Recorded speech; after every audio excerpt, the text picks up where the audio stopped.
Okay, so thank you everyone for joining in on time. We'll start right away. Before we begin, let me tell you what's the agenda for today's session. I have already posted in the WhatsApp group. Today, I would like to dive a bit into the mounting related stuff as some of you had a doubts related to that.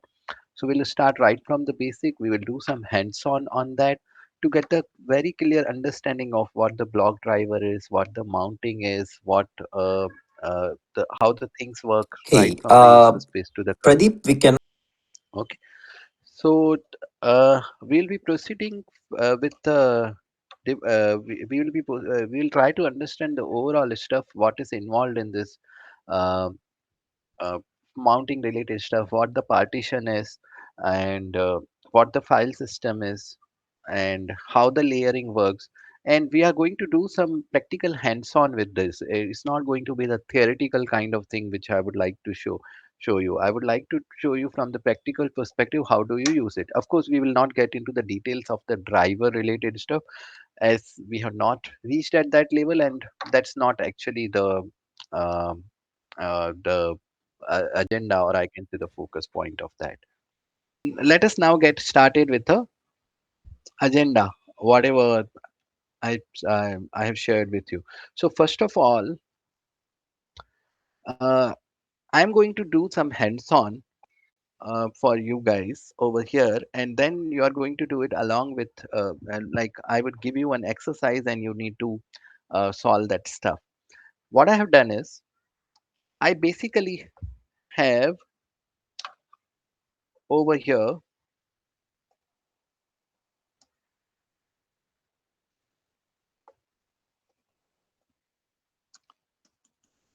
I'm plugging the SD card reader onto my I'm plugging the SD card reader on my system, and when I plug in the D message, I get the messages related to the SD card. Okay, and you see this SD card has SDA, SDB, SDC interfaces. That means I can actually it has got three interfaces. Like I can plug three SD cards into is one with a kind of like that big adapter which we get. With that one directly you can plug the SD card, and then some one over here is time like a CF disk or something like this. It can plug it. So that's why it has got three interfaces or three device files it is creating. So what are these getting? What are getting created over here? SDA, SDB, SDC. Okay, these are the three different, I can say, device files being created over here. Even though the disk is not there, even though the SD card is not inserted, but I have got these particular interfaces. And now what I will be doing is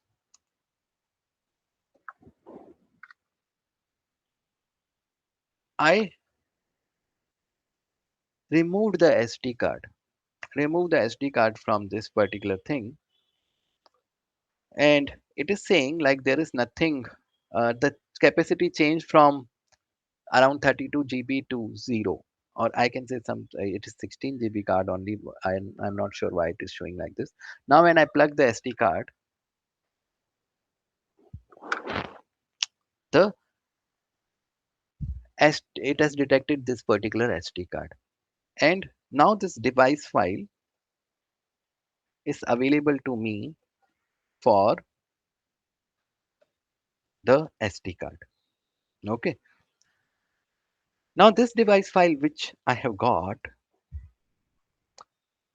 I can't directly use it. What I mean to say is like I can't actually see any files from this device file. Like whatever this SD card I have got, it might have some file 1.c, file 2.c, something like this it should have, which I'm not able to see right now. Okay, so in order to see the files, what we typically do is we basically mount it. Okay, we use something called the mount slash dev sdb slash mnt. Okay, and when I try to mount this particular stuff, like this, I get errors like this. Okay, so it is trying to detect it doesn't have any NTFS file or something. It is like my mounting has failed over here. Okay, why do I need to mount? So first of all, we need to understand what is this mounting. Typically, what happens is when you when you have this disk, when you have got this particular disk over here, uh, it would be something like completely empty kind of disk which you have got. And in order to see, let's say there are files like file 1.c, file 2.c, you will have to map this disk to the root file system. Root file system means something which starts with slash. Under the slash, for example, I will have to create one folder. Let's say I created one folder by name ABC, and I basically want to map this disk to ABC so that I can see the content of this file. Now, what actually this particular mounting does? So when you basically use the mount command, the mount command will be basically interpreting the files, or I can say the data structures which are available on this disk. So when I try to mount, there will be one data structures over here, which we typically call it as a file system related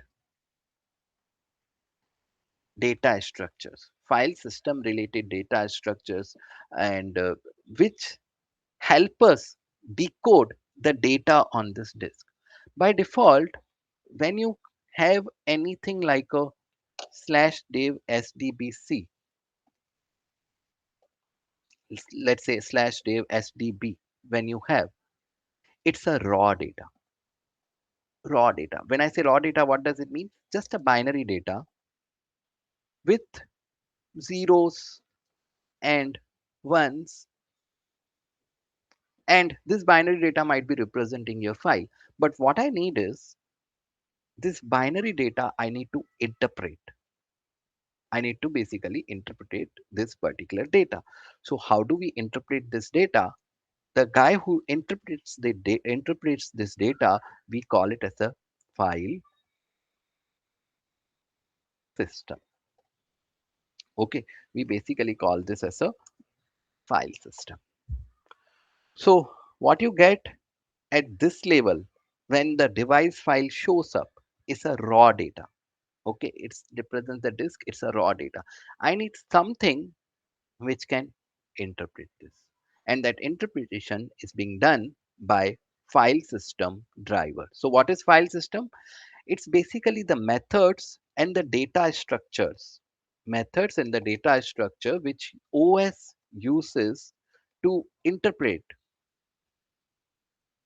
or I can say which OS uses to organize the files on the disk. And accordingly, since it's an algorithm, there are variety of algorithms available.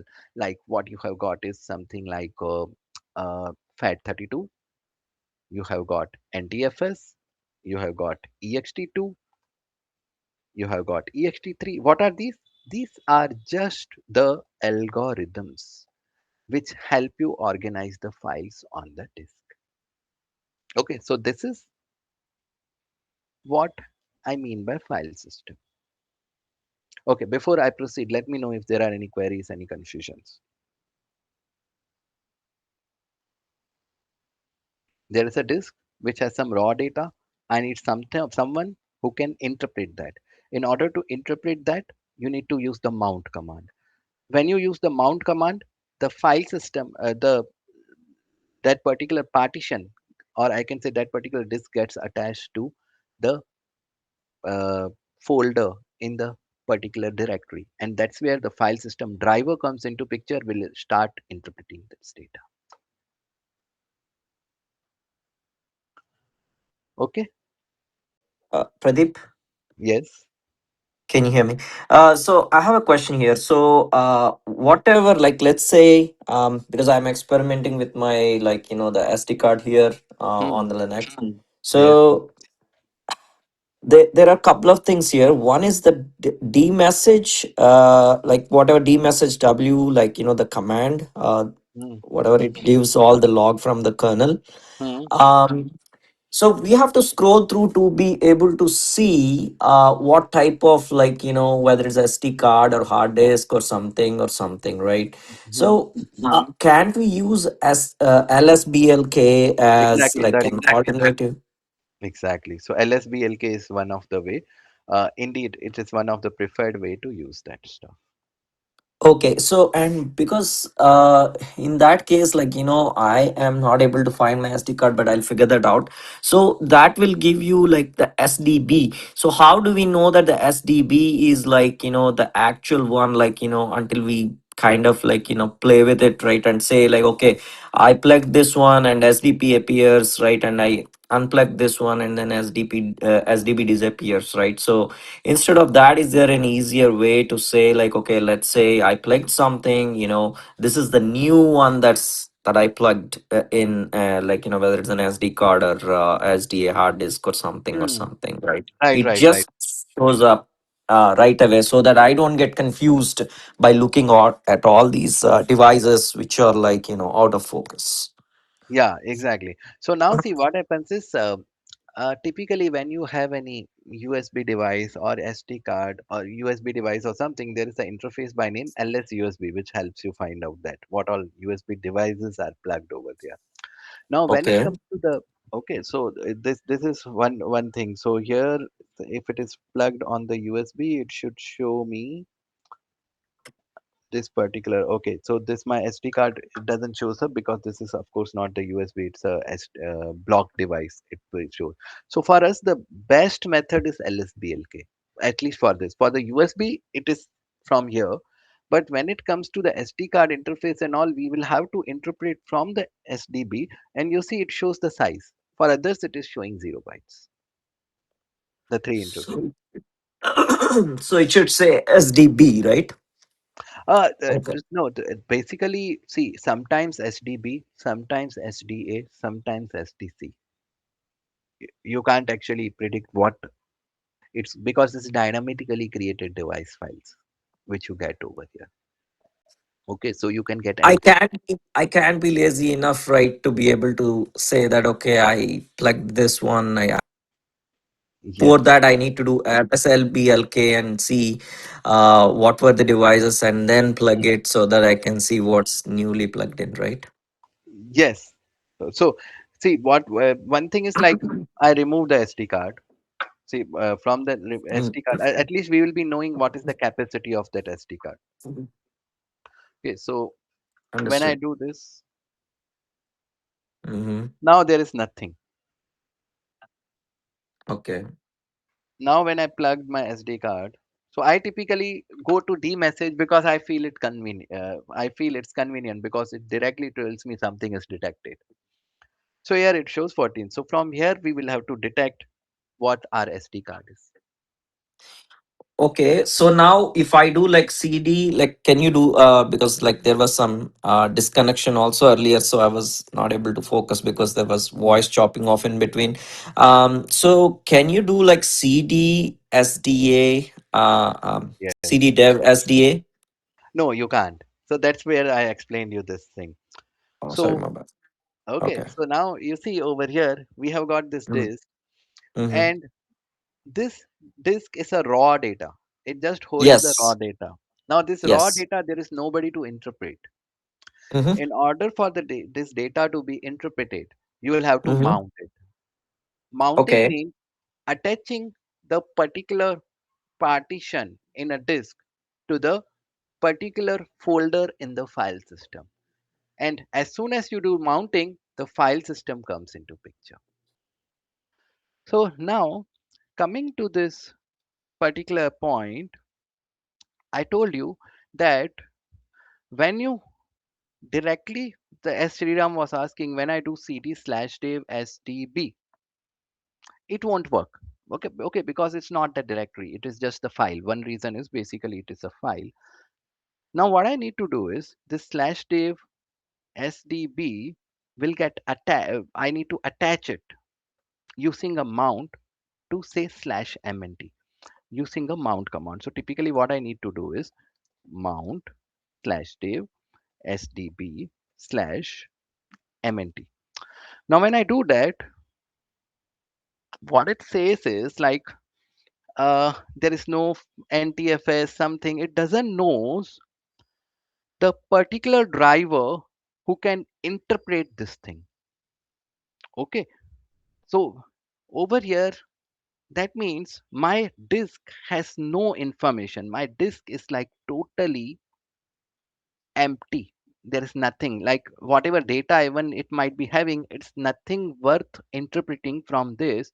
Who is the guy who can interpret these files? Who is the guy who can interpret this partition? And this is where what we need to do is, in Windows you might have heard of formatting. Now what is formatting? Formatting means creating a file system on the disk, or I would be very specific, I can say on the partition. Creating a file system on the partition. Now comes the part, what is this partitioning? What do we mean by like what purpose does this mount partitioning serve? So when you take this, your disk is like this. And for the usability perspective, what we want to do is we want to logically split this disk into say three parts. One part I will be using, let's say, for my operating system. Another part I would be basically using it for my let's say data, uh, let's say my work related data. And third partition I will be using it for my personal data. Okay, so work related data, personal data, and the operating system data. So typically what we do is, on the slash you will have the OS, on the slash home you will typically have, under the user you might have, uh, let's say your work related data, and you can create, let's say, another thing under the home. You can mount under home, say user, something personal on the different partition. So partitioning means organizing the data as per its use, categorizing the data, classifying the data, so that you keep the particular amount of data in the particular place. For Windows, what you have? You have C drive. Normally, this is where the all your program files and all those things comes into picture. D drive is where you keep your data. And typically, I used to use E drive for my personal stuff and all. So this is a way you organize the things.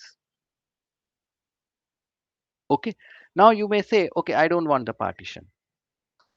I just want to use everything common. That means operating system data, my data, personal data. If you want, you can do that. But the thing is, you will be in a trouble. Let's say if the operating system goes for toss, something is wrong. When you reinstall it, at that point of time, since your personal data and everything is not separated out, it will override the whole of the things. That's where it's always advisable that you separate out your operating system data from the personal data. Otherwise, it's not mandatory. The things will work even without that. So this question, I think like many of you guys had the confusion, like when you were installing the virtual machine, I think Sriram, he got everything under slash. But I Yes. would recommend, yeah. So I recommended that you should create a slash home, separate partition. And when you create a separate partition, operating systems data will be separate from there. Sure. Okay. Yeah. So to Jeevan, the thing was like his everything was allocated. First, I wanted him to free up the space. So Jeevan Weber has already done that. He has booted with a live and then shrunk it. He got the unallocated. Once you get the unallocated space, what you do, I'll tell you now. Okay. I'll tell you in a while, not now. Okay. So let's proceed now. What we have um, seen is in this stuff I need to partition. So the very first step should be we should be able to partition this disk. We'll have to create the partitions on this disk. So what I will be doing is I will use one utility by name cfdisk. There are two utilities you can use. You can use fdisk. I typically prefer using fdisk, but as a newcomer, this cfdisk looks very attractive because it's semi-graphic.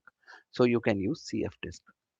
So I'll be using a cfdisk on. So what we are doing with this fdisk or cfdisk, we are partitioning our SD card.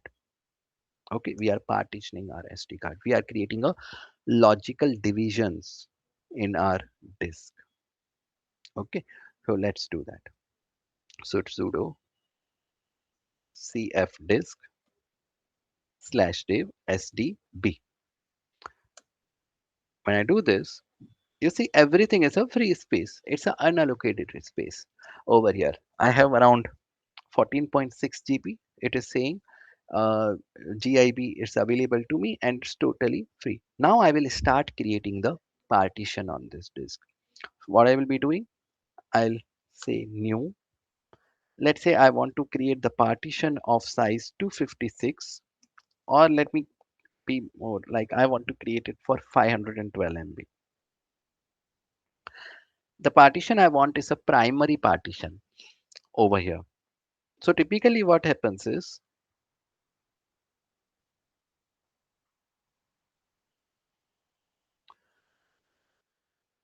you can have two types of partitions, primary and another one we call it as a logical, or we also use the word extended over here, extended partition.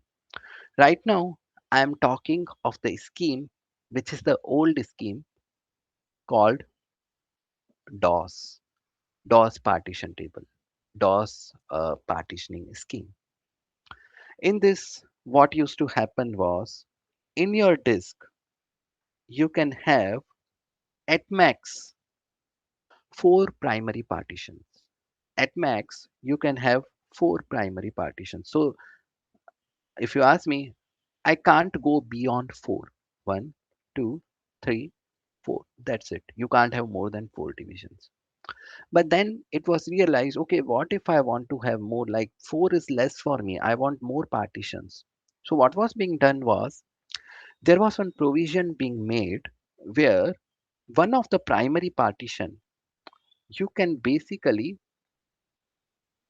configure it as a extended partition.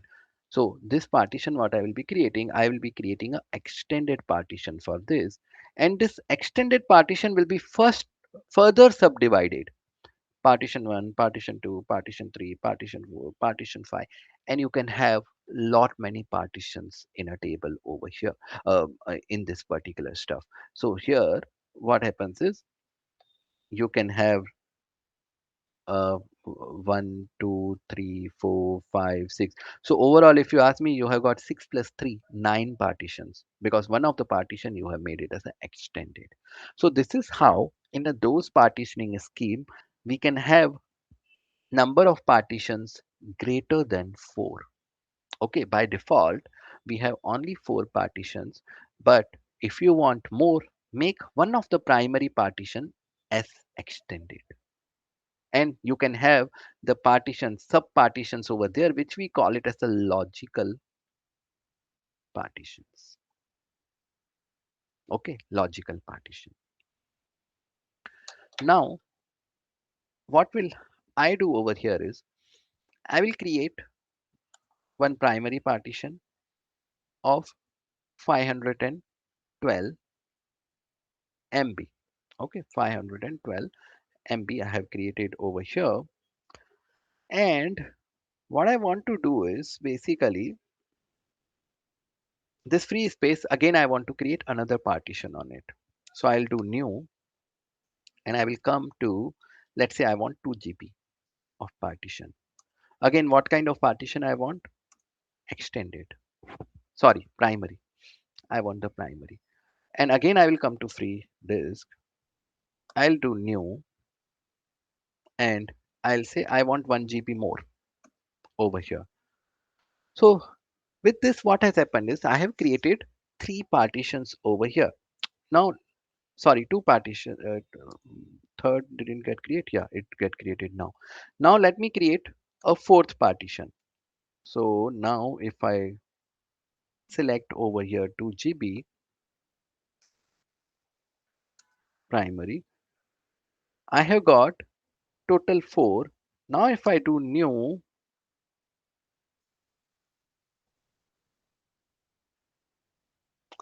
it's not proceeding.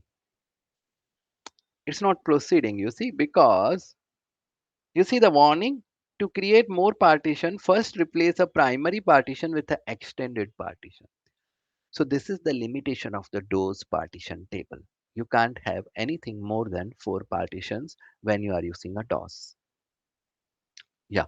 So let's say I leave this space as is. I'm not basically using this and I want to live with these 4 partitions for time being. Okay. And so what I will be doing, because the extended I want to give you as an exercise. Okay, I want to take that as an exercise, you as an exercise. How would you create the extended partition? So here now you need to write the partition table.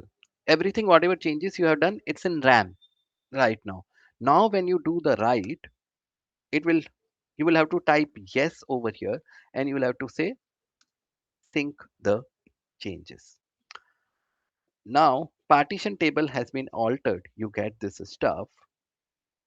I will quit this utility and now what you are going to see is you see syncing the disk and all those things we have got. Now you will get 4 different device files corresponding to each partition. This represents the whole disk. This represents the individual partitions. So in this case, what we have done, the first step, we have created, we have split our disk into 4 partitions. Now, the information about these partitions is stored in something called master boot record, which is the first sector in your SD card of size 512 bytes. Okay, and in this you have something called the 64 bytes, which are dedicated for the partition. 16 bytes per partition. So what you will have is there will be something called the partition table. There will be a table, partition table in this 512 byte sector. There will be a partition table where you will have the entry for 4 partitions where you will specify okay how many you will specify okay what is the start offset of this partition, what is the type of this partition, what is the size of this partition. All that information will be there in this partition table entry and you need 16 bytes to hold that information. So overall, the size of the partition table is limited to 64 bytes. 64 bytes mean and 16 bytes you need for every entry. So maximum is 64 divided by 16 equal to 4. That's why the limitation 4 partitions. No, sir. Okay, great. So let's proceed. So the 16 bytes includes you're saying like for each primary partition it is 16 bytes, right? Yes, yes. For the partition table. Yes. And so we have four partitions primary, so it's covering up this. So now Yes. how the logical, let's say I did an extended partition, right? Hmm. So the extended partition requires additional bytes, or will it be just included as a part of the primary partition itself So for what will that? happen? Right, right. So now what will happen is one of the partition, let's say you made it extended. So as a part of this extended, what will happen is there will be something called BR, boot record, which will contain the link to this. So this will basically use the linked list. Like every partition will contain the next pointer to the next one. So every partition's first sector, first sector, we call it as a LBR, logical boot record, and it will be holding the details about its own partition and what is the next to follow. So in this case, what happens is, let's say if I want to go to the fifth partition, I will have to follow the linked list. From here, I'll read the boot record of this. I'll go here, and from there, I will go to this, and then finally I will reach here. So it's an indirect addressing, but here it's a Oh, direct addressing. okay. So that's why logical partitions are slower to access compared to the primary partitions. Okay, so now coming to our stuff, we have got SDP1, SDP2, SDP3, SDP4. Now if I try to mount,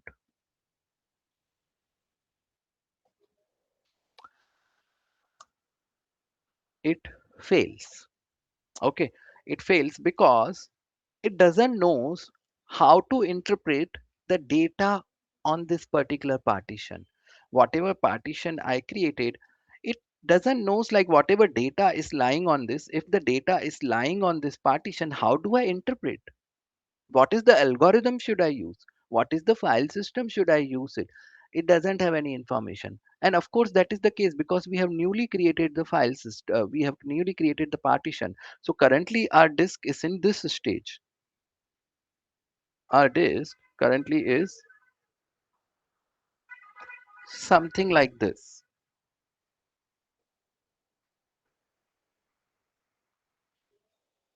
Four partitions. This partitioning information is stored in the first sector of the hard disk, 512 bytes. Okay, this is what right now I have. So if I want to read that, what I will have to do, sudo dd if I want to read this 5112 bytes of this sector slash dev sdb of is equal to slash dev of is equal to, let's say, um, first uh, I would say partition dot img. Okay, if of and count is equal to 1. So what I'm taking is I'm doing a dump. So you can always do the raw reading of this. Anything which you want to read raw, perfectly fine. But you should not be able to interpret the files on this. Of course, right now we don't have the files. We are not able to interpret that. So what I will be doing is I'll just if means read this particular device file, dump into the part.img one sector, one block. Typically the block size is 512 bytes. So 512 bytes copied. Now what I can do is I can actually decode it with the XXD. I can type less XXD part.img, and what I will be doing is uh, let me do it less. So here what you will notice is these all things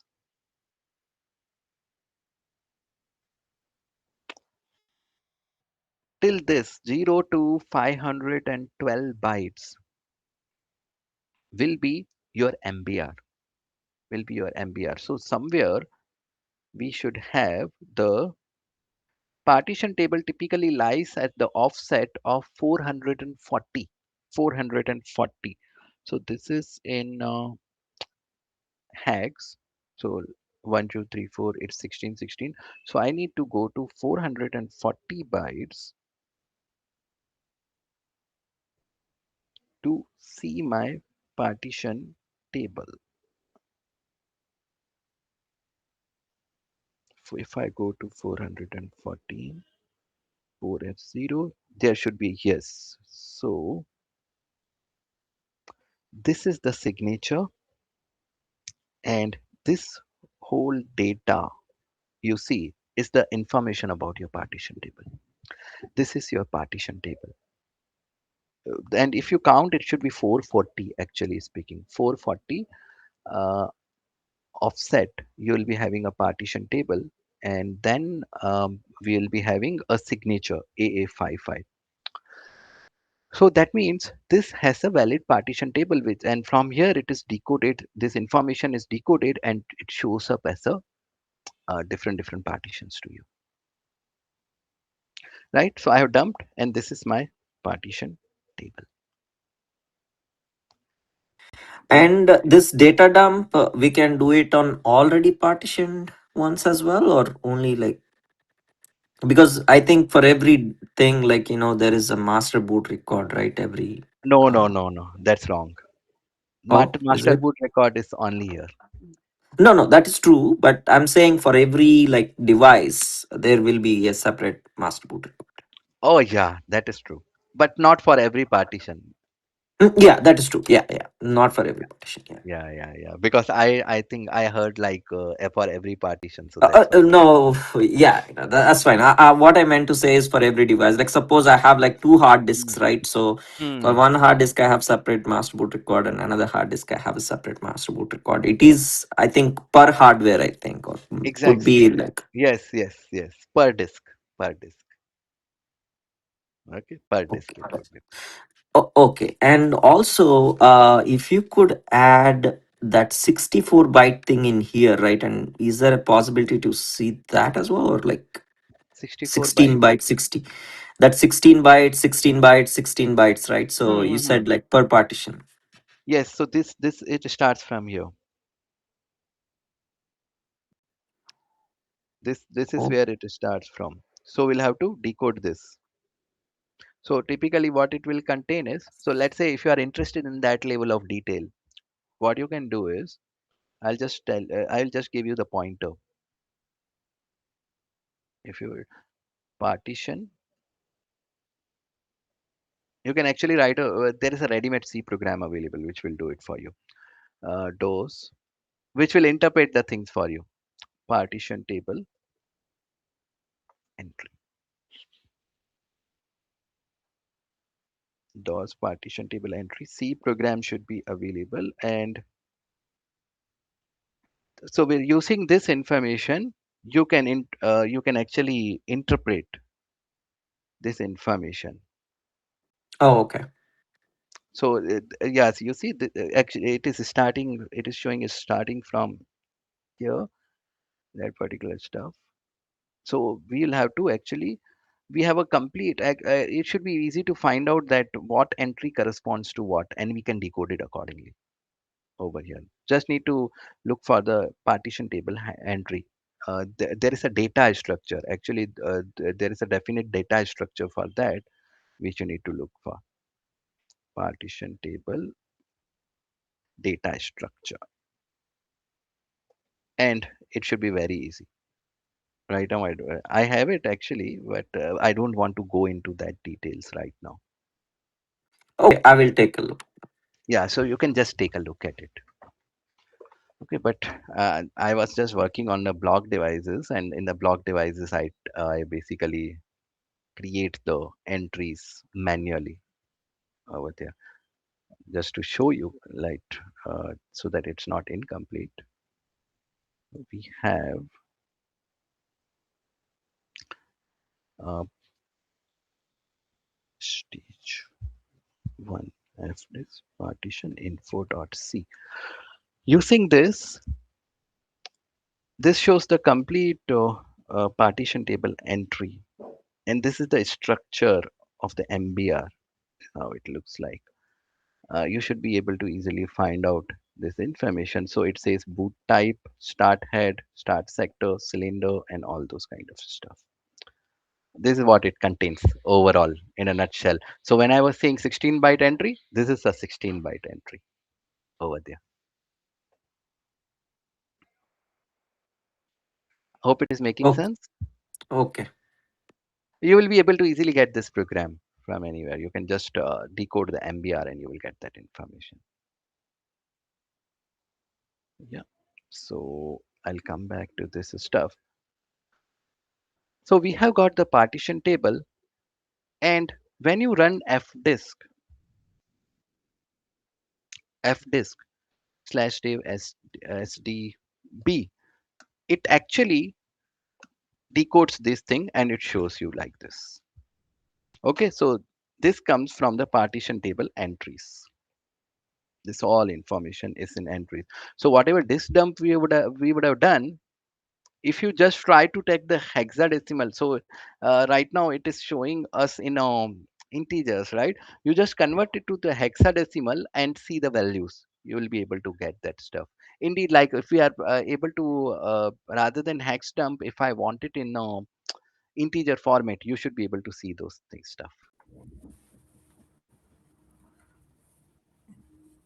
Yeah, any questions? Very one question. Here we have initially the 14 GB, for example, and then we did the partitioning. So Hmm. after that, the remaining the space. I Hmm. mean, how we addressed, or I mean, where it will lie. You won't be able to address that. It is there Okay, on your disk, but it's not addressable. it's unreachable, kind of. Or No, with the entry you can see. The thing is like right now we don't have sufficient partitions. Okay, yeah, so when I did C drifts, I don't have sufficient partitions, right? Over. correct. So what I could do over here is I could delete one partition out of it. Let's say this one I will delete it. Hmm. I delete this partition. I got 11 GB over here. Yeah, 11 GBs. Now what I'm going to do is I'm going to create new with partition of 11 GB. Or 11 GB, and this I will create it as extended. okay. Or else, like if you want to use completely this partition, put it primary whole of the space you have got in single partition. Okay, okay, But if you want further sub partitions, then what you need to do is you need to make this as let's say we will delete this and we will create the extended partition out of this. Okay, I will create a extended. Now extended can be, you can create multiple logical partitions into this. okay. Yeah, Yeah, thank you for it. Yeah, that's yeah, no problem. What we have got is when I do fdisk, it shows all these things from where it is reading this from MBR. Okay, from that 16 byte entry, it is getting all that information. So we can decode it and figure out. And there is also a C program available. We can dump that and we can get that information. So what it says is start sector, end sector, number of sectors, all those kind of stuff it is showing. And now comes the important part when I try to mount it. It doesn't mount because there is no file system right now. What is happening is it is in this format. Okay, so this 512 byte entry is there. Apart from this, nothing is there. Now there is no way when I'm trying to mount this sdb1 when you try to mount at that point of time, we don't have any idea. um, Over here in this partition, this mount will have no idea how do I interpret it. It doesn't knows how do I interpret whatever data is lying on this. What is the way to interpret this? That's why it is not mounting, and that's where what we need to do is we need to do formatting. In Windows you basically do the formatting. Okay, here we call it as making the file system. So I am going to create a file system by name ext2 on the partition one, mkfs.ext2, or you can create ext4 or whatever I want to label it as, say, for example, test part test, and then I would like to do slash div sdb1, and I need to use the sudo. Now it will create the file system.